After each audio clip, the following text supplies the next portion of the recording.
নমস্কার দর্শক বন্ধু, অ্যাস্ট্রোজ্ঞান শুভঙ্কর চ্যানেলে আপনাকে জানাই স্বাগতম। আজকের ভিডিওর বিষয় হলো জটক বিচার। বিবাহের ক্ষেত্রে জটক বিচার ঠিক কতটা প্রয়োজনীয়? শুধুমাত্র কি জটক বিচার করেই জ্যোতিষশাস্ত্র বিবাহ বন্ধনে আবদ্ধ হওয়ার পরামর্শ দেয়?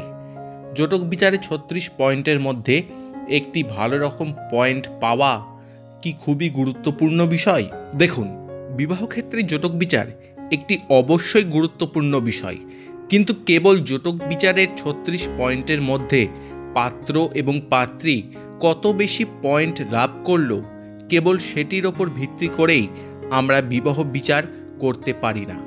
আমার ব্যক্তিগত জ্যোতিষ জীবনে আমি একাধিক উদাহরণ দেখেছি যেখানে জটক বিচারে পাত্র এবং পাত্রী 36 অঙ্কের মধ্যে একটি ভালো অঙ্ক লাভ করেও তাদের বৈবাহিক জীবন সুখময় হয়ে ওঠেনি।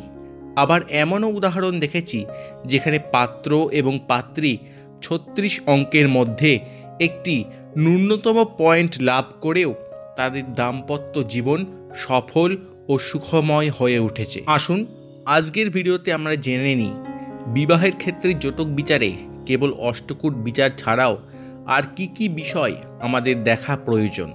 প্রথমত, অষ্টকূট বিচার ছাড়াও আমাদের পাত্র এবং পাত্রীর ষড়াষ্টক বিচার অত্যন্তই প্রয়োজন। ষড়াষ্টক অর্থাৎ পাত্রের রাশি থেকে পাত্রীর রাশি কি ষষ্ঠ বা অষ্টমভাবে অবস্থিত, অথবা পাত্রীর রাশি থেকে পাত্রের রাশি কি ষষ্ঠ বা অষ্টমে অবস্থিত।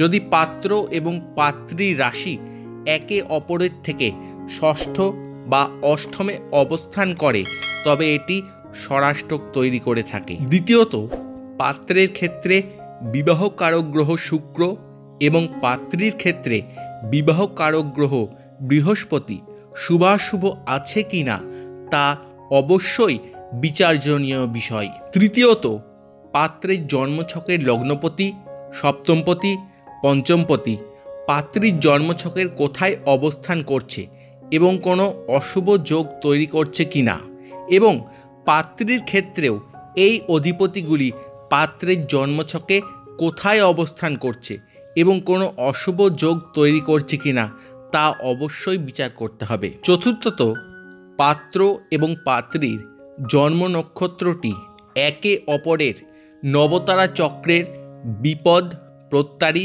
নিধন নক্ষত্রে এবং ষড়নারী চক্রের বিনাশ নারী ও সাংঘাতিক নারীতে পড়েছে কিনা তার বিচার অবশ্যই করতে হবে। পঞ্চমত, পাত্র এবং পাত্রীর উভয়ের নবাংশ এবং সপ্তমাংশ অবশ্যই তুলনামূলাত্মক বিচার করা জরুরি।